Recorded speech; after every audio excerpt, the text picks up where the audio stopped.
there's a huge amount of managers who are accidental and shouldn't be managers. They just get pushed into it, or it's the only path they can go down to learn and progress.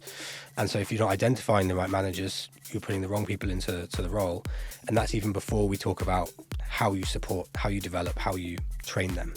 Let's understand where the friction points are and focus our time there to leverage AI to make your life easier, to make your job easier. And then can we start creating some opportunity for people to experiment? I think a big part of it is have some fun with it, because we're all at the early stages of it still, really. Most manager roles still have some level of IC responsibilities, and the reality is a lot of companies are still expecting them to do more and deliver more. It means that they become sloppy, stuff gets missed, one-on-ones don't happen, and that's where managers get a lot of criticism. But the reality is they cannot fit that into their day, and that's because the role has been poorly designed.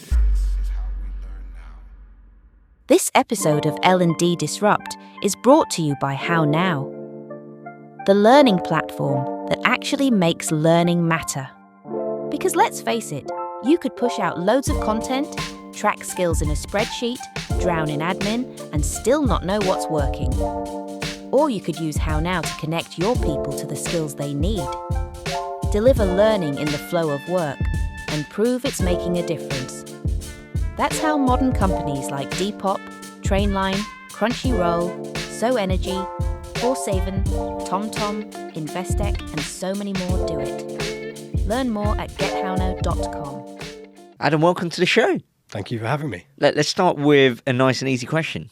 What's Open Org? That's not easy, actually. I find it incredibly hard after 2 years to describe to people what we do, because we've evolved a lot. But at the present day, we help startup HR folks to learn faster, to execute faster. And we do that in a few different ways. We combine community building, content creation, and also consulting. And we combine those two things to help make HR folks' lives easier. So we've got a Slack community we've grown. We have a mini advisory service we work with startup people teams on. And then we are scaling our content hub, which is access to digital playbooks, AI tools, etc. for startup people teams. And all those things together are Open Org. You know, one of the most incredible things is you're working with like thousands of HR professionals across so many different companies in so many different sectors. Are there any kind of common patterns you're seeing in the challenges that HR professionals are facing today? Yeah, every day, like very similar topics. The first one, which has very quickly risen to the top, is obviously AI, and within that, some nuanced sort of challenges around AI. Number one, actually being like, how do we find the time to experiment and understand how we use this more, which is a really big challenge for folks. The other ones are ever-present, evergreen problems that we see in the people space around performance, managers, compensation, that sort of stuff. All the good stuff, that's always there. All the classics, but continually be like, they are the top few problems that we see in that space. I want to dive into, obviously, the nature of the companies you work for are typically quite kind of fast-moving, high-growth teams. I know one of the things you've said before is that you don't think training, or the traditional sense of training, works for your kind of fast-moving, high-growth teams. What do you mean by that? Yeah, we've got a slightly spiky opinion, which isn't, I know others will hold as well, but I've had my own experiences with training previously, and I know everyone's different. I know that, but I know in some walks of life there are elements of training and career ladders that will still be relevant and still work. You look at the legal world, for example, or the medical world, that you need to go through a certain amount of training to get to a certain point. But I had exposure as a graduate to a sort of hybrid version of training, in that we had some level of classroom-based training when I first started in recruitment. We had days out of the office as groups and go through some theory and crash course type stuff. And then the other side of it was very lucky to have on-the-job training, sat next to a manager for 3 to 6 months and doing the role. And I, hand on heart, took nothing from the classroom-based sort of training, as it were, but gained everything from just doing and executing and making mistakes and learning from them on the go as you're doing the thing. So people probably might experience something different to that depending on their makeup. But I think generally speaking, as I've gone through life, as I've worked with more and more companies and people teams, the same problem comes up when it comes to training and L&D. And we look at things like managers, and manager development is the really, really big one. and I've made this mistake myself. I previously sent my managers on like a 1 day, £500 crash course to go because you feel like you're supporting them, and it doesn't work. Nothing happens. Nothing improves or develops.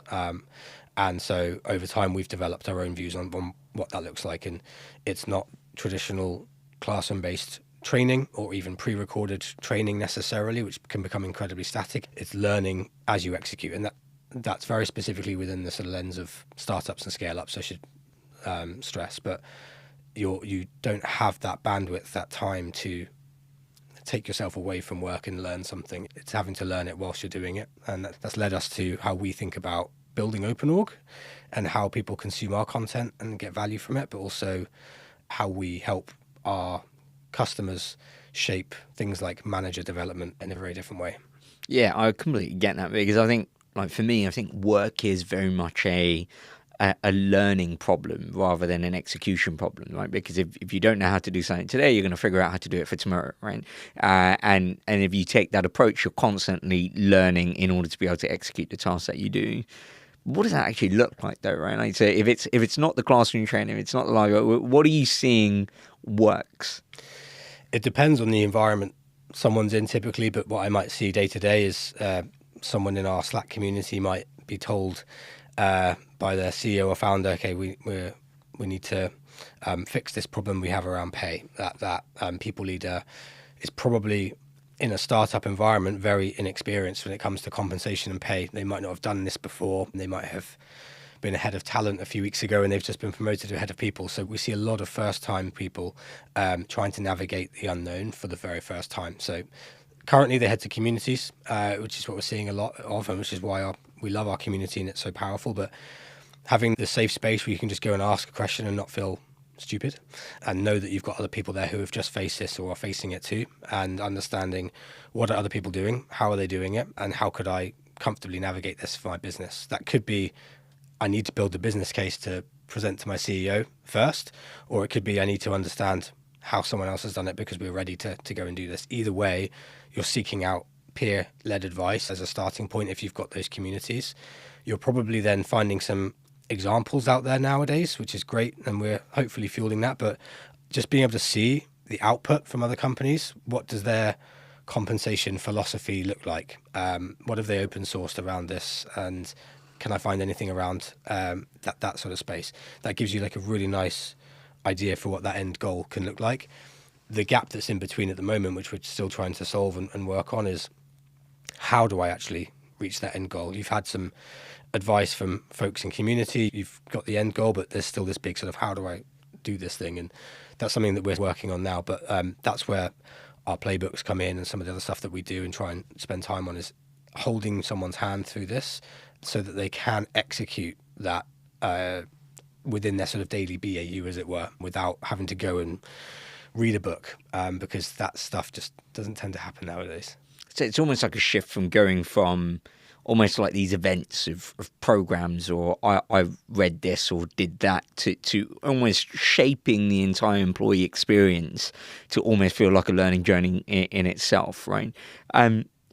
Are there kind of practical things I can do to make that happen? Because at the kind of thinking about it, it seems like a daunting task, right? It almost seems easier to put on a classroom training than it is to kind of design your people experience in a way where people are going to constantly learn every day. How do I go about doing that? You're right.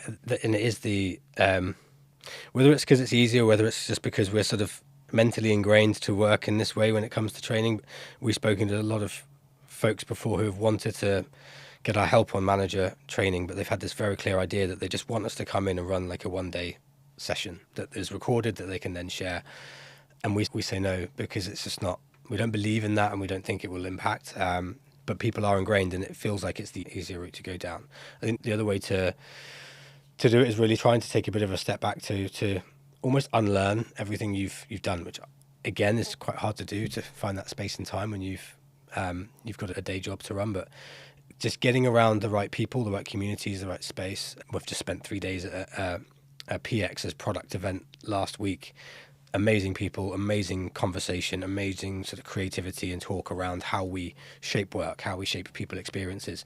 If you can find the time to go and do those, and I realize that's chicken and egg a little bit, but if you can find the time to do that, you're just getting yourself around the right people. And then you can do what I've mentioned just now. When you've got a question about how we can do something, you can ask those people how you might approach doing that. And you've probably got access to better resources and better content to be able to go and start actioning that thing in the right way. I mean, one of the things you mentioned was around managers, right? I'm also a big believer that kind of managers are probably the most underrated aspect of driving relevant learning and upskilling in organizations, right? They're the key to making it meaningful, for driving that application. Let's split this up. Well, first half of that question is to go, what do you think managers are getting wrong? I don't know if it's the managers. I mean, actually, there's a joint responsibility there for sure. But I think what we tend to see is that a real systemic problem around how companies approach managers. 9 out of 10 companies that we speak to about the subject, we have a bit of a mental checklist we go through about what exists and doesn't exist right now. And 9 out of 10, you ask them if they've actually got a clear internal definition of what is a manager here, and they say no. It's just this sort of role that everyone says, right, we've got managers who sit on top of teams and they have a job, to make that team perform. And that's not enough. Everyone else in the business has like a really thorough job description typically, but managers often don't. And we haven't agreed and aligned on what is a manager in our company. What sort of split do we have between sort of IC responsibilities and coaching responsibilities? What are their sort of core accountabilities? A lot of this stuff doesn't exist. And without that sort of baseline foundation, it's very, very hard to identify the right people to become managers. And we know that there's a huge amount of managers who are accidental and shouldn't be managers, and they just get pushed into it, or it's the only path they can go down to learn and progress. And so if you're not identifying the right managers, you're putting the wrong people into the role. And that's even before we talk about how you support, how you develop, how you train them. And our answer to this from a training and support perspective has always been down the sort of community of practice model, building a mini community of managers within your business who can share, learn, connect, understand, and swap advice on a daily basis about some of the problems that they're seeing and facing in their teams as a self-sustaining community, rather than, hey, let's send them all on a big training session. Because that was going to be my kind of second half of that question is, what are we getting wrong about the way we develop managers? I guess building on that, like you said, it's not just kind of sending them off on courses, but getting them to learn from each other. And I guess some of the times what comes up on that is either a lack of engagement from the managers, right? The managers are turning around and go, I'm too busy to sit in this community of practice and share what I'm doing. Mm-hmm. Or they don't feel like they want to be or can be vulnerable, because there's almost this expectation setting that as a manager you should know how to do all these things, right? Yeah. How do you tackle that? Yeah, well, I mean, I've previously had managers in my last company who we promoted into manager roles. One who very quickly realised it was the wrong decision for them, and we did a U-turn in a few weeks, made a quick call on that and put them back into an IC role, which was the best move for everyone. But I've also had lots of conversations with managers who privately have said, I don't want to be in this role, but I'm not going to go anywhere, because in this company, a manager is a promotion. A manager role is a promotion. I'm paid more, and I can't step back. And that shouldn't, in my eyes, be that case. We're starting to see more companies now treat manager roles not as promotions, not as hierarchical stuff, but actually just a different career pathway. And you can be paid just the same as an IC as a manager. And I think that's one way to tackle that, is actually make it easier for managers to step back from being managers if they decide they don't want to do this anymore. Another problem that we see is time's everyone's enemy. So it is hard. But again, I think this links back to a lot of companies who don't actually sit down and say, right, what in reality does this role look like day to day for this manager, and what do we expect of them from a manager versus IC? Most manager roles still have some level of IC responsibilities, and the reality is a lot of companies are still expecting them to do more and deliver more from a targets point of view, and then layer the manager piece on top. And that's really, really hard to do. And that means that they become sloppy, stuff gets missed, one-on-ones don't happen, and that's where managers get a lot of criticism. But the reality is they cannot fit that into their day, and that's because the role has been poorly designed. One of the challenges I often hear speaking to L&D professionals and HR professionals is there's almost this perception that exists in the org that learning is sitting in a classroom, right? Yeah. So sometimes if they don't do classroom training, whether that's virtual or in person, people don't feel like they're getting a learning opportunity, right? So it comes back negatively in engagement surveys and exit interviews, although there are other things that have been designed to be learning opportunities as part of that employee experience. Yeah. And so you've got this issue that, your internal customer thinks this is what learning looks like, but you're trying to say, actually, no, this is what's going to be more effective. How do you tackle that? Yeah, that is a big one to unpack. So I think it's... And again, I've tried and tested these things myself. We've previously done nothing huge in terms of like formal learning structures because I've always been in smaller companies, but we've done the things like your lunch and learns and stuff like that, and you still only have like tepid attendance and things of these because people just actually want to eat their lunch in peace, and you're trying to squeeze stuff in. I think again, it's a little bit down to how the company designs the idea of L&D and learning, and what progression actually looks like here. So I think one thing I did previously as an example to try and make it easier for people to take a different approach to learning was around their career goals and their growth and development. I see a lot of companies just going down the route basically of saying, okay, we need to make sure that you're learning the skills and acquiring the knowledge that is going to impact your job here right now. That's going to impact and help us as a company, which is important. But I've seen a lot of retention issues around that. So if people feel like they want to learn something else but can't do that, they'll leave and they'll go and learn it somewhere else. So one thing I did previously actually was start encouraging my team to proactively pick something that was going to help them grow and add to their knowledge, but couldn't be applied in our current business. I want you to go and read, do a course, or find something extracurricular that we will give you the time and space to do if you want, but I want you to encourage you to do that, and it can't impact us, but it should impact your future career, where you want to go in a few years. And the feedback on that was great anecdotally, but also genuinely noticed like an improvement in retention, and also any exit interviews we were having. There was no mention of, okay, I'm leaving because I need to grow and I need to go and learn this. And once people felt that they could develop themselves without leaving their current job, they didn't feel like they had to go elsewhere to do that. So I think just redesigning how you think about learning in that environment and the sort of way that you offer it to people could be a good start. In kind of many organizations now, there is an expectation that the people teams will be playing an influential role in driving the adoption of AI and kind of navigating the organization through the change that's happening. And that's where we're seeing this kind of traditional training approaches get a bit unstuck in some ways, right? Because they're like, well, is this going to be enough to drive this adoption? And in many cases, they're trying and it's not working.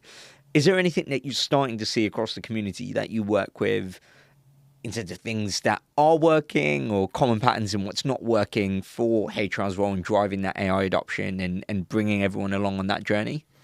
Yeah, there's a few really interesting things that we're starting to see, and we're trying to encourage a certain level of approach to this as well ourselves. So we try and start from a point of getting people to try and think of AI as an opportunity to remove friction rather than just, hey, let's throw AI at everything, because that can be overwhelming.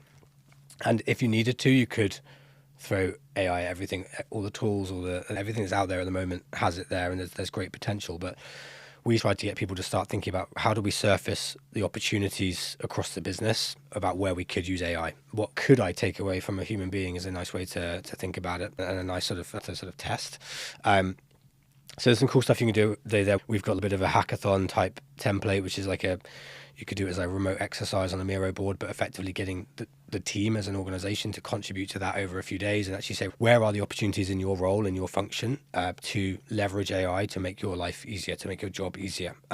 Let's understand where the friction points are and focus our time there.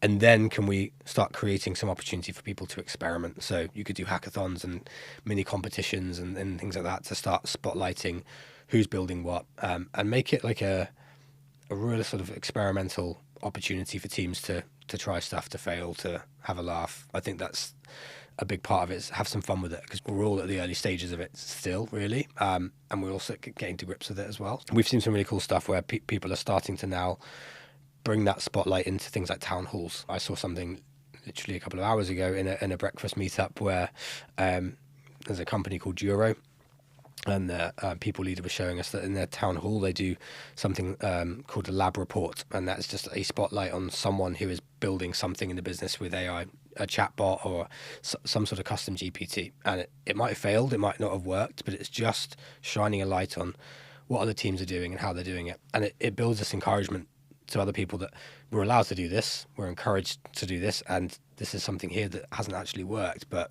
they're still sort of celebrating it as well.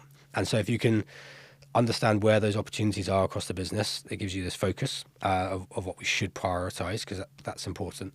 If you can get everyone on board with getting comfy with just experimenting, I think that really helps bring people along as well. How much of it, like sometimes one of the feedback we comes back to us is around a bit of the reluctance around adopting AI has been almost this idea that if I adopt this too much, it could replace me. I'm in denial right now, right? Like if I don't engage and I don't use it, this thing's never going to come in and start to take parts of my job. And that's kind of like an underlying reason for some of the reluctance. Do you see that? A lot, yeah. And I've said this a few times. I weirdly said it again very recently. I think AI is still like a little bit of a dirty little secret for a lot of people. There are people who are leveraging it loads and almost scared to say that or share that with colleagues, because it might make it look like their job's really easy now, and actually, do we need this person? There was a conversation I had very recently with a people leader who was struggling because their founder had sent out a really well-intended survey to the business just to understand and get a snapshot of who across the business is using AI and where, and let's build a picture of this. But the response rates were really, really low because, again, I think some people were using it a lot and actually didn't want to have that spotlight on them. Others probably weren't using it enough and were probably really worried that the business might say, these people don't have the skills to stick with us with where we want to go. So there is this... It's such a strange dichotomy, right? Because really, you're like, I don't want to say I'm using it too much because I think that looks bad. And also I don't want to say I'm not using it because I think that looks bad, right? Like, what is the appropriate level here? It's really hard. The reality is... not to take a pessimistic view, there will be loads of jobs that are impacted by this. That's there's no doubt about that. But I think the idea of AI replacing humans is probably being blown out of proportion in a lot of people's heads. And the reality is, most of the teams I speak to and founding teams I speak to are not having this conversation yet. At least they are still talking about how do we leverage AI to embed it alongside human beings. How do we grow this business twice as fast with the people that are here as well, and build a rocket ship that we can grow even quicker? Not how do we completely replace all the human beings in this business, because that we're a long way off that being ever a reality at the moment, and I still don't think it's going to be something that will be affecting us too soon.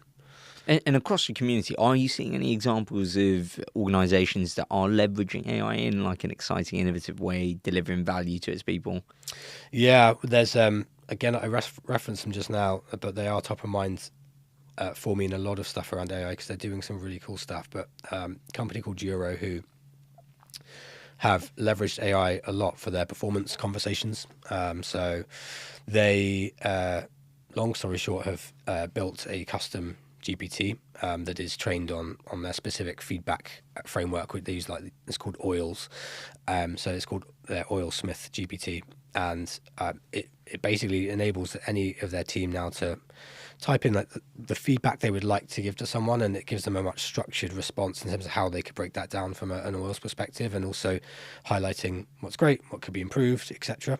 But also feeds in things like company principles and stuff that they should be considering, and they've created that themselves. And what I love about that is they're building some consistency, which impacts a couple of things. So they can pull this into a Notion template now that they can then share with team members. Everyone's getting a very, very consistent experience across the team now, using the same tool, getting the same type of template, and that builds some muscle and some calmness, I think. So when you're going into a one-to-one, you already have this visual idea of what that feedback's going to look like from a templated sort of conversation point of view. The context and the detail obviously will be very unknown and different, but knowing what's coming calms you. And I think they've built that consistency, and they've leveraged AI in an incredible way there to help them structure that feedback. The human being still needs to be able to deliver that in a really good way. So that's still vital. You can't just say, hey, AI, can you do the feedback for us? But they leverage that in a really clever way, which I think seems to be impacting them really, really well. One of the shifts we're seeing is obviously with AI adoption is also the combination of organizations adopting AI and using it to run so much of their workflows and processes is also, in parallel, we're seeing a cutting out of the middle management layer, right? We've seen a lot of organizations increase the number of direct reports per manager and that kind of middle layer, and essentially organizations getting flatter. What are you seeing as a consequence of a flatter organizations? Is it all pros, or are you seeing pros and cons? Yeah, a lot of conversations around progression and performance and career growth. People are panicking because the traditional career ladder that we could once rely on is suddenly being questioned. So I was spending a lot of time a year ago helping companies to build what would have been pretty standard sort of competency frameworks and career frameworks that were already quite complicated and, sluggish to build, I think. But as time goes on, we're seeing more and more startups and companies actually realizing they can operate in a way leaner way and maybe not having to grow to the sort of heights and headcount that we might previously have had a few years ago. So that impacts a lot of things, and progression and career growth is one of them. So I think what companies need to do is start unlearning everything they know about career frameworks and progression and completely rethink what that might look like in their current business. Do we remove titles or levels? Probably not. It's a really nice idea and it's quite a radical one, but even me sort of ideating on this with quite a few people many times, you sort of keep coming back to this idea that you need some structure in the business. You need some sort of leveling structure, and even if you remove those things, you'll still have things like compensation and salary bands, etc., which you need to have in place, and you need some level of structure as well for people to understand who I can go to for help here, for this or that, or who is managing the team. So, but again, thinking about how we define progression, I think is a really, really important thing in a lot of companies still. The number one lever to sort of signal progression is a promotion or a pay rise. And if you use promotions as that sort of number one lever, then you're going to get into the problems of leaning on career frameworks, and you're going to run out of room, and that's a problem. Yeah, it's the thing. I think, like with job titles, I almost think we're sticking to it not because it's the most optimal way of doing it. Right now, we can't really think of an alternative way that's also as easy to be able to operationalize. And because if we could quantify an individual in the organization without boxing them into a job role, and we can still quantify what they could bring to the table, what the areas of responsibilities they have with the value they bring to the table, and then assign them to things they're working on based on that, I think we would probably get more fluidity. And it also makes me reflect on this idea of progression, right? Because the problem people are facing now is, well, if there are not so many steps on the ladder now, what does progression look like? And I reflect back on it. It'd be great to hear whether you felt the same, having been an entrepreneur yourself for many years. Like for almost 20 years now, I've been running my own businesses, and you're the CEO of one when you start. So you've just given yourself the top title, but really means nothing in the large scheme of things. And so you find your journey is no longer around seeking a higher title. You're learning now because I've got more problems to solve and more value I want to be able to offer this organization that I'm building. And so you learn almost out of necessity rather than to get the title. Yeah. And I think if everyone did that, then you're essentially stacking skills and capabilities that will value you, right? Like Yeah. people will pay you for that. They'll pay you for how you see the world and the skills that you've got. I don't know, do you find that, having been on a similar journey as an entrepreneur? Yeah, and even before being an entrepreneur, I back in my graduate days in recruitment, we had this horrible bespoke CRM. I used to work at Hayes, and we had this sort of bespoke CRM, which no one seemed to know how to use. And I was never necessarily the tech nerd, but I just put my hand up one day that I just by chance was pretty comfy with the system, and they were looking for some sort of like champions almost internally who could act as that sort of little sort of peer-to-peer trainer in those situations. I put my hand up and said, yeah, I'll do it. It's fine. But it is amazing. There's this sort of idea of you become really, really good at something, and you're sitting there helping a director on 150K to understand how they could log a phone call on the system. And it's that classic sort of like helping a director open a PDF, that meme that goes around. So I can understand some frustrations there when you think about leveling and progression and skills. There are people in some companies who maybe appear more junior but actually are way more skilled at certain things than some senior folks. And if you could redesign that, I think that's a really interesting opportunity. Some of the best people I've ever hired in my startup journey have been those generalists who you could just give them any job in the world and you just trust them to learn it very quickly and do it. And they're thirsty for more, and actually they're looking not for a promotion or a job title change in 8 months, 9 months. They're actually saying like, I want to learn something different. Can I do this job that doesn't exist yet?